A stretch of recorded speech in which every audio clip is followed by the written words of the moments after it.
This video is going to illustrate the effect of the systemic use of the ABR Fascia Gel for the facial applications onto the control of the eyes and tracking. So in the other videos you have seen the emphasis on the mimic muscles and overall spectrum of the face expressions. Here we will concentrate on the control of the eyes. So on the left, of course, you're seeing the situation before. On the right, you're seeing the situation after. Now, let's look at what's happening. So as you can see, on the situation before, this boy, he required the visual cues. So, verbal instructions about moving his eyes were not sufficient. So he really needed this particular tool. Just putting it in front of his eyes so that he will try to track that stick and correspondingly try to make the movement with his eyes.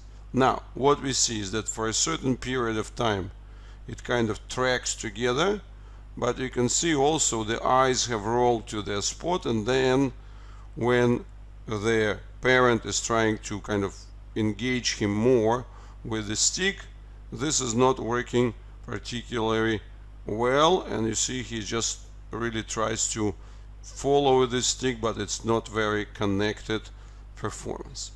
So, and what we are seeing at the new ones, he's able to control his eyes freely, he's combining it with the head movements, and he's actually combining it with a lot of that separate face expression. So like we can see a separate control of the eyes versus the separate control of the cheeks. So he's really performing here, having fun, right? He's behaving really like a healthy child would, who's having fun when kind of hearing the strange request, make some faces. So that's exactly what he's doing.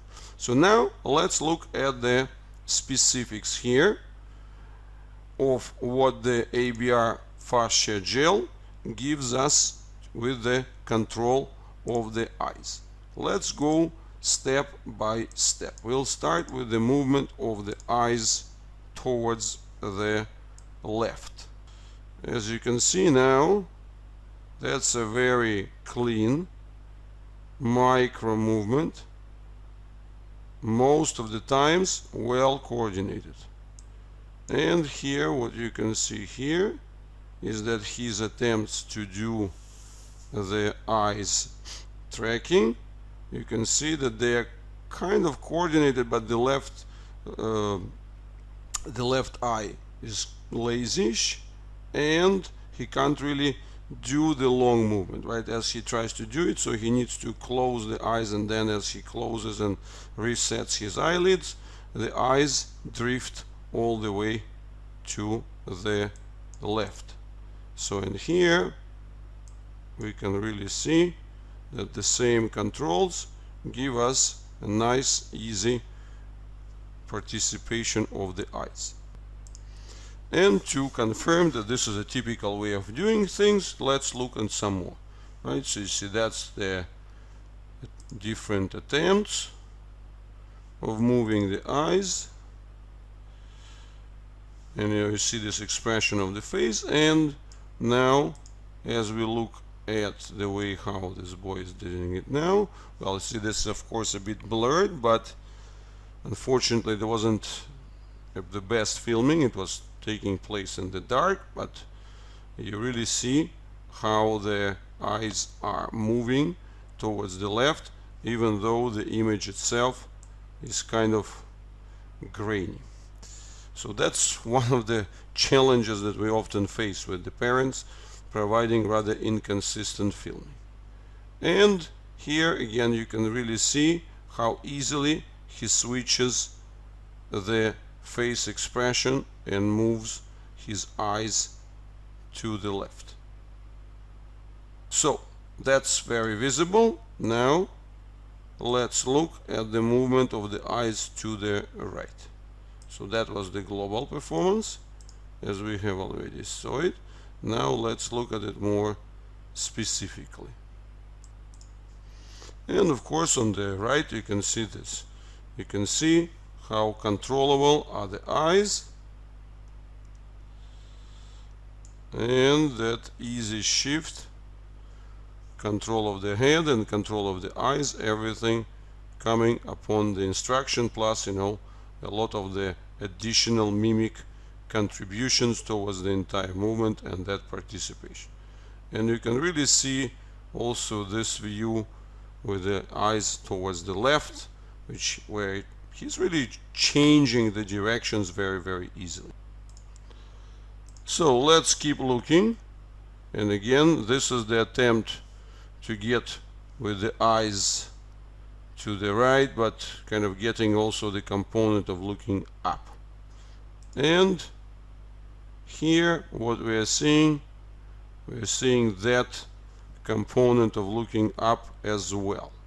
And as he looks up, this is also a very new additional face expression to it, right? And you can really see a very different control of the eyes.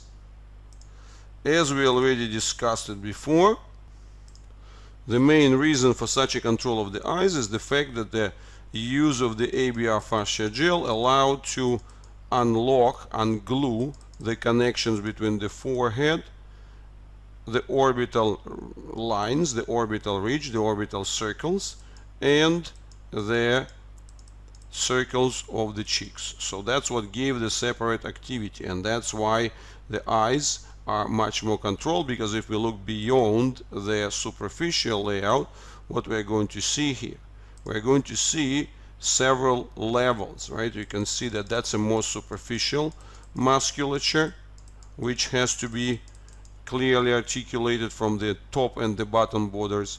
Then you see the deeper inner circle, which is associated more with the eyelids.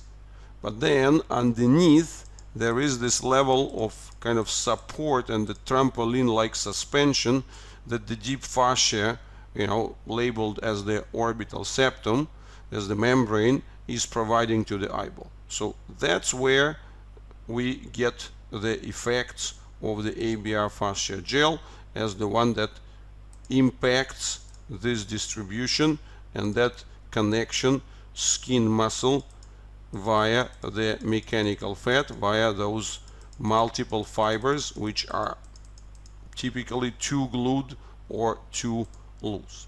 So that's the mechanism of this effect. So, and as we continue to look at the total integration of the movement, right, so you see this is what we see, how the boy is having troubles with that switch from one modality to another, especially when he has to do this type of the transition from the left to the right, and you see that kind of strange appearance of the eyes really rolling in. And the new one, you can see that this transition to the right is really happening very, very smoothly, no problem at all. And again, what we are seeing here, the very high level of integration. So the ones which we saw before has the eyes easily rolling in,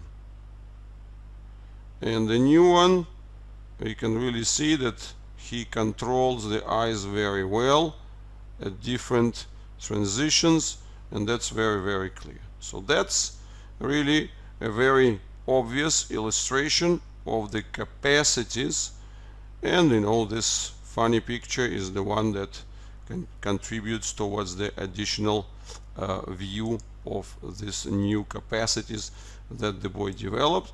And of course we are very happy for that, but it's also essential to remind you that these new gains in the mobility of the eyes and this kind of lack of the strange switches which he had before, like the sudden losses of control, see, controllable, not controllable. So that all translates into the much greater ability to actually use the eyes for the coordination. And you can see here how precisely he is really tracking the movements of his arms, how precisely he is working with those small objects and so on. And this is really a very big contribution which comes from double benefits. On the one hand, this is the direct control of the eyes, so the eyeballs are more stable and much freer, so that's why he's better with his vision. But on the other hand, we talked about it before, that the muscles of the eyeballs are the fastest muscle in the body. So that's why when we have the activation of those deep musculature and the brain develops in good control of those, so if the brain is able to control the fastest muscles, which can react as fast as 50 milliseconds, or in other words 1/20th of a second, of course this brain develops the capacity to control much slower muscles, for example the muscles of the hand, so which could be as slow as 250 milliseconds or even more. So in other words, the muscles of the eyes are like 5 times faster. So if the brain is controlling them well, of course then the control of the hands becomes easy. So that's a very important link which we also wanted to bring to your attention.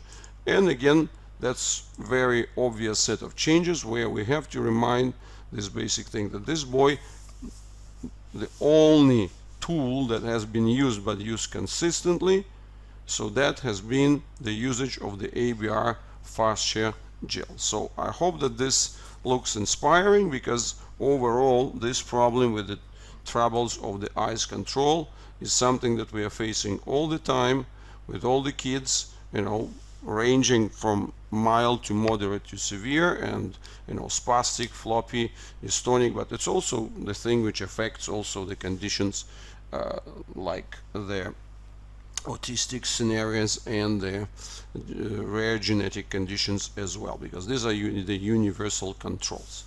So I hope that this is very clear, and I'm really inviting you to the proper systematic implementation. I hope that this is going to provide you with enough motivation.